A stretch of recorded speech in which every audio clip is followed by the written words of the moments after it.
Scheme చెప్పినావు 2 నెలలు అయిపోయింది, 2.5 నెలలు అయిపోయింది. ఇంకేంది బిజినెస్ అవసరం లేదు మాకు. ఎవరని మీకేంది బిజినెస్? మాకు అవసరం ఉంటే పెట్టుకుంటాం, అవసరం లేకపోతే తీసుకుంటాము. మేము చేయాల్సిన పని లేదు మాకు. ఏంది అలాంటి బిజినెస్ నువ్వు ఆ రోజు చెప్పలే, మేము మాకు ఇష్టం వచ్చినప్పుడు ఇస్తామని చెప్పలేదు నువ్వు. నువ్వు నాకు ఇష్టం వచ్చినప్పుడు మేము ఇస్తామని లేదు నువ్వు. 2 నెలల స్కీమ్ అన్నావు, 2.5 నెలలు అయిపోయింది. ఏంది కాదు? ఇప్పుడు మేము గోల్డ్ మొత్తం అమౌంట్ ఇంట్రెస్ట్ సహా ఇస్తాం బా. మా గోల్డ్ మాకు ఇమ్మని చెప్తాను. ఎందుకు ఇవ్వను? మా అన్ననే కదా వచ్చింది, నీకు డైరెక్ట్ వచ్చి మా అన్న వచ్చిన దానికి కూడా మేము ఇడిపించుకుంటామంటే నువ్వు ఎందుకు ఇవ్వవు? 2 నెలలు అయిపోయింది, 2.5 నెలలు అయింది. అప్రూవల్ వచ్చేది ఎందుకు? మొత్తం క్లోజ్ చేస్తాం కదా, నీకు లోన్ సగం కాదు కదా కట్టేది. ఎందుకు క్లోజ్ చేస్తా అంటే మాకు అవసరం కదా గోల్డ్. ఇప్పుడు నువ్వు చెప్పినట్టు మేము ఎందుకు ఉంటాం బా? మాకు అవసరము. నీ దగ్గర రేట్ ఆఫ్ ఇంట్రెస్ట్ ఎక్కువ పడతానే కూడా అట్టే పెట్టుకుంటా. నువ్వు ఎట్టా మాట్లాడుతున్నావు? మాట తీరు అర్థం చేసుకొని మాట్లాడు ఫస్ట్. అవును తీసుకో. ఏందో నువ్వు గోల్డ్ మాది రిలీజ్ చేస్తా అంటే ఎందుకు ఇవ్వడం నేను? మా బ్రదర్ కాబట్టి మేము వచ్చినాం బా, వాళ్ళు మెచ్చుకొచ్చారు. నువ్వు ఎందుకు ఈనంటున్నావు? మరి ఎందుకు ఈనంటున్నావు నువ్వు? మరి నువ్వు గోల్డ్ ఎందుకు ఈనంటున్నావు? తీస్తాను ఎందుకు ఇయ్యను? నువ్వు ఎందుకు ఈనంటున్నావు గోల్డ్ మాది? మా గోల్డ్ నువ్వు ఎందుకు ఈనంటున్నావు? మా గోల్డ్ ఎందుకు ఈనంటున్నావు? నువ్వు ఎందుకు ఈనంటున్నావు? ఇప్పుడు ఎందుకు ఈనంటున్నావు? నువ్వు డబ్బులు ఎంత కడతా అంటే కూడా ఎందుకు ఈనంటున్నావు? మళ్ళా మాట్లాడతా కాదు. అవును ఎందుకు ఈనంటున్నావు చెప్పు. నువ్వు ఎంప్లాయ్ కదా, ఎందుకు ఈనంటున్నావు చెప్పు. అవును ఆయన ఏం మాట్లాడతావు? ఈయనంటే ఎందుకు ఇయ్యను? ఎందుకు ఇవ్వవు లెక్క? నువ్వు మా గోల్డ్ మేము కడతా ఉన్నప్పుడు ఎందుకు ఇవ్వవు చెప్పు. అడుగు, ఆయన అడుగుతున్నాడు, అడుగు. నువ్వు గోల్డ్ నీది ఇడిపియాలి కదా, నీ ఇంట్రెస్ట్ వస్తా పే చేస్తున్నావు. ఎందుకు ఇవ్వవు చెప్పు. ఎందుకు ఇవ్వడు? అడుగు. ఎందుకు అవసరం లేదు? ఎందుకు అవసరం లేదు?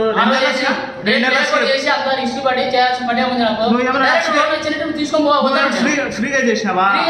ఫ్రీగా ఏమైనా చేసినావా? నువ్వు తెచ్చిన డబ్బులకి ఇంట్రెస్ట్ కట్టినాను, నేను ఇంట్రెస్ట్ కట్టినాను. అప్రూవల్ పెట్టేది ఎందుకు? పో అనేది ఎందుకు? ఇప్పుడు మేము డబ్బులు అంతా పూర్తి కడతాం, నువ్వు ఇచ్చేసి.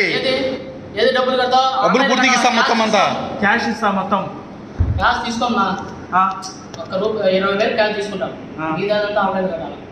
మరి టేక్ ఓవర్ ఎట్లా చేశారు? టేక్ ఓవర్ ఎట్లా చేసావు? క్యాష్ ఇచ్చే కదా చేసి. నీకు ఆ రోజు లోన్ పెట్టినప్పుడు అమౌంట్ క్యాష్ ఇచ్చామా? నీకు అకౌంట్ పడింది. కొంచెం అకౌంట్లో ఇచ్చారు, కొంచెం క్యాష్ కూడా ఇచ్చినావు. క్యాష్ ఎంత ఇచ్చాము? క్యాష్ మోడే కొట్టలేము. క్యాష్ ఇచ్చాము అంతా నెఫ్ట్ కొట్టిందా? కొంచెం ఫోన్ పే చేసినావు, కొంచెం క్యాష్ ఇచ్చినావు, కొంచెం ఇచ్చినావు. చూడు 3 విధాలుగా ఇచ్చినావు నువ్వు. 3 విధాలు ఏంది? ఆడ కట్టినప్పుడు మేము తీసుకొచ్చాము, బయట డబ్బు తీసుకొచ్చాము. మళ్ళీ లోన్ పెట్టాక నీ పేరు లోన్ పెట్టాం కదా, అప్పుడు అమౌంట్ నీకు అకౌంట్లో పడిందా? క్యాష్ ఇచ్చాము. అకౌంట్లో కొంచెం వేసినావు, నాకు క్యాష్ కొంచెం ఇచ్చినావు, ఫోన్ పే 3 విధాలు వేసినావు నువ్వు. ఎంత వేసాను చూపిస్తాను నీకు. చూపి. 3 విధాలుగా ఇచ్చినావు నువ్వు, ఒక విధంగా వేయలేదు. ఒక విధంగా కాదు, అంతా నెఫ్ట్ కొట్టాను. కాదు ఆర్టీ చేసాను, క్లియర్గా ఉంది. నీకు క్యాష్ ఇచ్చింటే క్యాష్ మోడ్ అని చూపించాలి. పేమెంట్ ఆన్లైన్ కట్టుకున్నావు. నీకేమైనా చెప్పినారా 6 నెలల వరకు పెట్టాలని? మరి చెప్పాలా? మరి రిలీజ్ చేసుకుంటా అంటే ఎందుకు? 2 నెలల స్కీమ్ చెప్పింది. 2 నెలల స్కీమ్ పెట్టింది. 2 నెలల స్కీమ్ టేబుల్ అలాంటి చేయకూడదని మాకు మాట్లాడతాం పై వాళ్ళు. ఇంకా ఎప్పటికీ మీ దగ్గరే ఉండాలా గోల్డ్? ఇంకా మేము వడ్డీ కట్టుకుంటా చేసుకోమంటా. నేనేమంటాను మరి చెయ్యి. మరి ఇప్పుడు పూర్తిగా తీసుకొస్తాం, మేము ఇచ్చేసి మాకు మొత్తం పూర్తిగా